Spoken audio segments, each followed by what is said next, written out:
Hi, folks. This is Mark by Mark A. Foster, Ph.D., for the Institute for Dialectical Metarealism.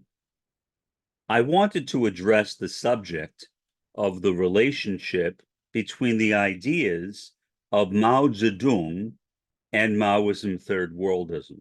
First, to be clear, Mao Zedong was not a Maoist third worldist, but so what? There is this thing going around called neo-psychoanalysis now. Was Freud a neo-psychoanalyst? No, he was the founder of psychoanalysis. And yet, there are people today who borrow that term. I would imagine Freud would not be too happy with them, but they have used it in an entirely different way, much, I assume, to the displeasure of Sigmund Freud, if he is still around. Same thing with Darwinian evolution.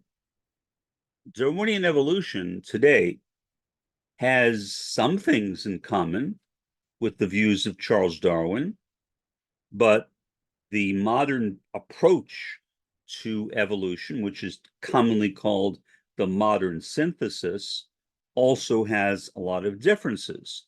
The primary one is that modern Darwinian theory incorporates genetics, a field which was not developed at the time of Darwin. But if anything, what genetics has done is it has expanded the range of Darwin's ideas, meaning it has confirmed many of the things that Darwin said, and it has added to the overall base of knowledge in Darwinian evolution. The same thing can be said about virtually everything. I can look at my own field of sociology, started arguably by Auguste Comte. Auguste Comte was a positivist, and actually the guy who founded the term positivism. His ideas on sociology were, by modern standards, very primitive. Nobody really bases sociological research primarily on Auguste Comte's ideas, and yet we still use the term sociology. I refer to myself as a sociologist. Auguste Comte referred to himself as a sociologist. And yet our ideas could not be further apart. Comte was the originator of positivism. I am a post-positivist as a critical realist.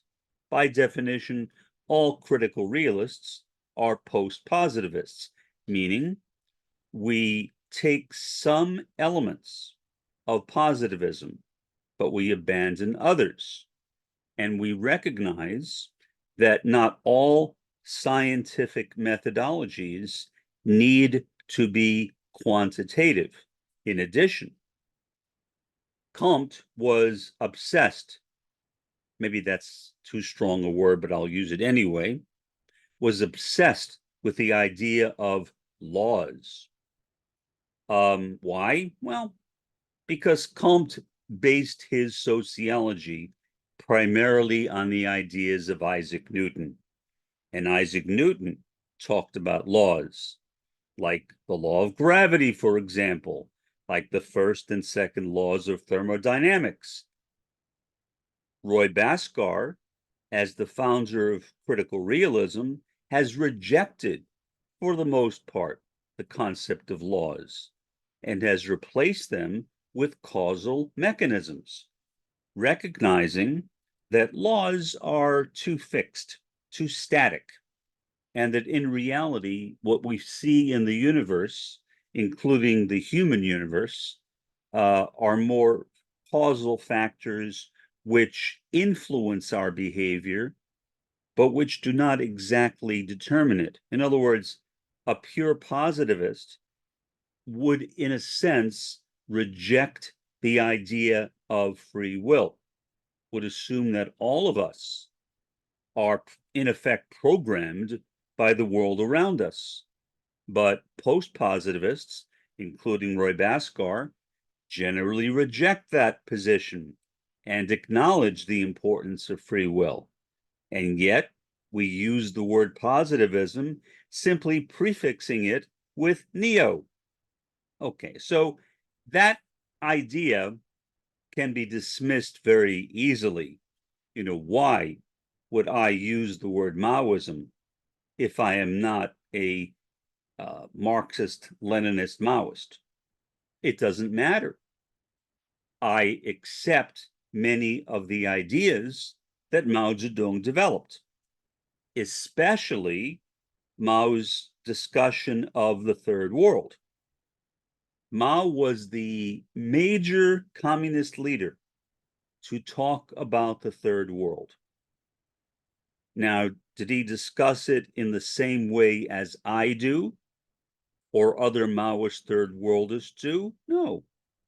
But that doesn't matter. Who cares? What matters is that we both use the concept of Third World, and we both accept many of the same basic ideas. And so I can say that Maoism-Third Worldism is a further development of Maoism. And I think in saying so, I am accurate. And so that is the way knowledge develops in general. The sciences are not static.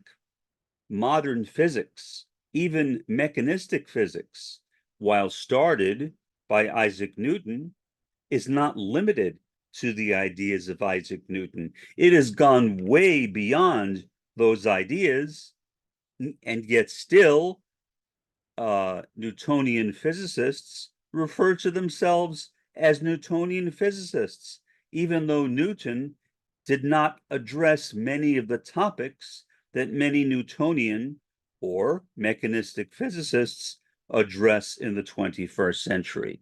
So that is why I, although I am not Mao Zedong, can call myself a Maoist Third Worldist. That is why there are numerous Maoist tendencies in the world, many Maoist tendencies in the world, just like there are many pure Marxist-Leninist tendencies, there are many Trotskyist tendencies, there are many autonomous tendencies, there are many council communist tendencies, and so on, because the ideas of the founder of a particular current or tendency, while important, at least as a starting point, are not the be-all and the end-all of knowledge in that particular field, or in communism, in that particular tendency.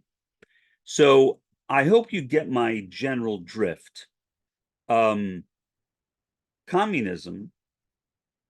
is not a religion.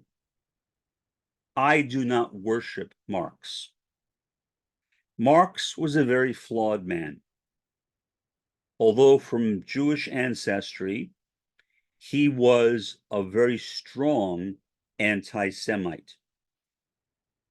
I also come from Jewish ancestry on both sides of my family, and I am not an anti-Semite. In fact, I love Jews, Jewry, and Judaism, even though I don't practice it because I converted to another religion when I was 14.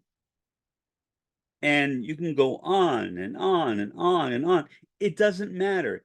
Any set of ideas developed by a scholar is inevitably going to change as the years go on. And those changes should be welcomed, not dismissed. And so I can say, again, that I am a Maoist and a Maoist Third Worldist, even though I do not precisely follow the ideas of Mao Zedong. For example, I think that the Cultural Revolution, which was originated by Mao, was not a very successful project and was perhaps the worst aspect of Maoism in the time of Mao Zedong. So in my view, Maoism-Third Worldism is an improvement upon the ideas of Mao.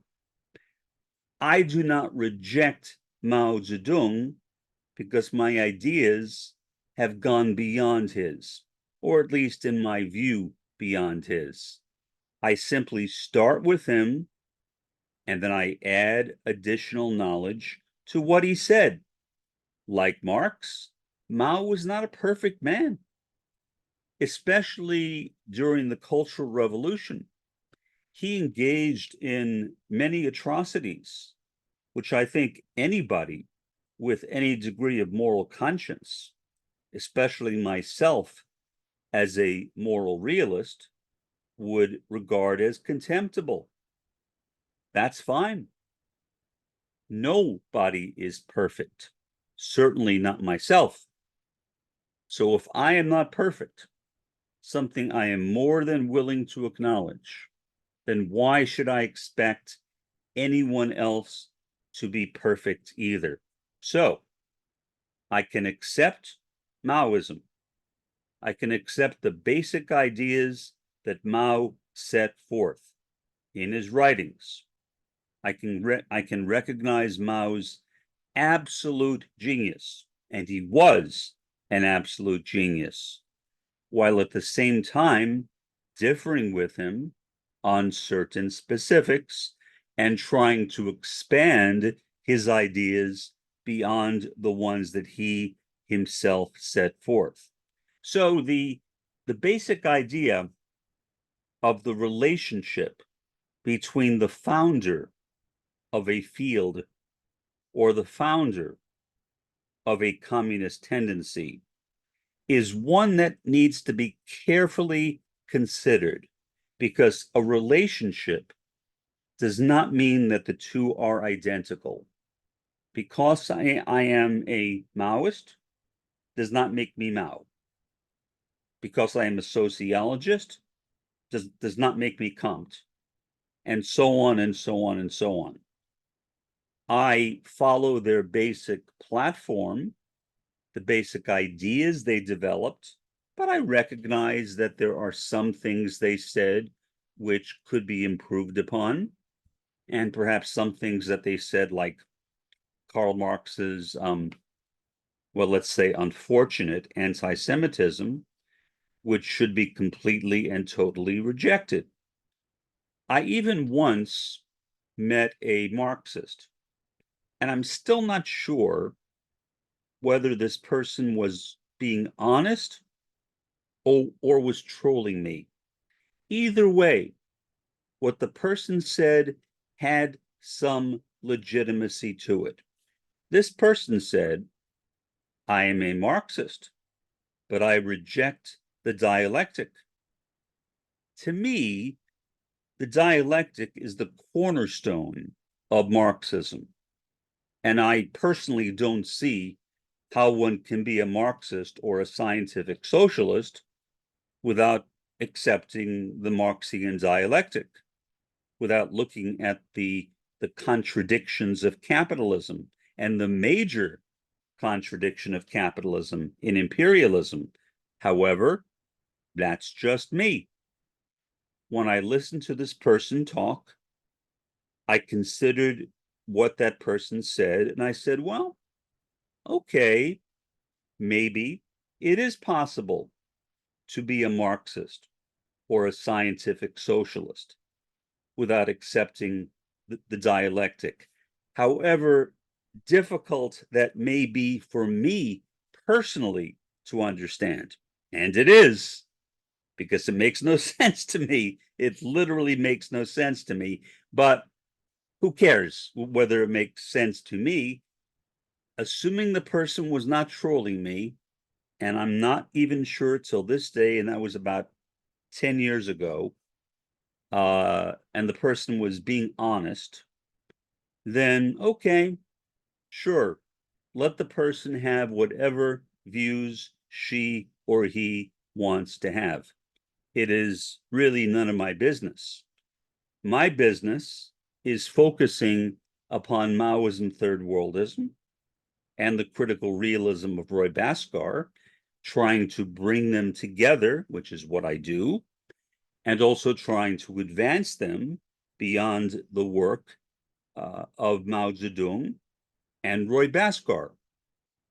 I think anybody who is a scientific socialist should always be looking for advancement, should always be looking toward the future. What good is it to be a scientist of any sort unless one is constantly engaged in research? I would say there is no point to it. I consider my work as a sociologist, for example, as being a type of scientific socialism. Scientific socialism undergirds all of my work as a sociologist. Now, does that mean that I am going to necessarily agree with everything that every other scientific socialist said? No. Does that mean that I'm even going to necessarily agree with everything that Mao Zedong or Roy Bhaskar said? Once again, no. But that does not mean that I cannot call myself a Maoist and a Bhaskarian critical realist, because that is where I am beginning. That is my starting point. That is the place where I begin my research. And therefore, I have a right to think of myself as a Maoist and a right to think of myself as a Bhaskarian critical realist, even though I may differ with both Mao and with Roy Bhaskar on specific points. For the time being, this has been Mark by Mark A. Foster, Ph.D., for the Institute for Dialectical Meta-Realism. Have a pleasant day and an even better day tomorrow.